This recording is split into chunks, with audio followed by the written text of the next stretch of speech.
আচ্ছা, আমার প্রিয় নবীজি আপনাকে এরকম হাত ধরে টেনে জান্নাতের মধ্যে নিয়ে যাচ্ছে, সেই সময়টা আপনার কেমন লাগবে? অবশ্যই নিয়ে যাবে। আপনার জন্য তো 63 সাল জিন্দেগি আমার রাসূল উম্মতি উম্মতি বলে কান্না করেছে।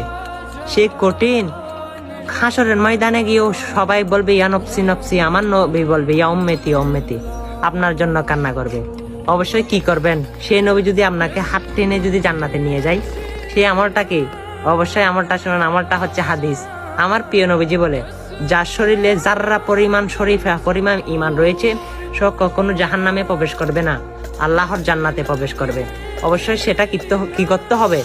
এই হাদিসটা সকল মানুষের কাছে জানিয়ে দিতে হবে, শেয়ার করে দিতে হবে। আর আপনার তো আমার মনে হয় জান্নাতের প্রয়োজন নাই।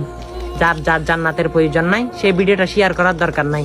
কারণ আপনার ভিডিওটা অন্য না দেখুক আর আপনি সোয়াব কামাই না করুন। সেটা আপনি যদি চান তাহলে ভিডিওটা এড়িয়ে যান। যদি আপনি সোয়াব চান তাহলে ভিডিওটা শেয়ার করে যান। আমিন।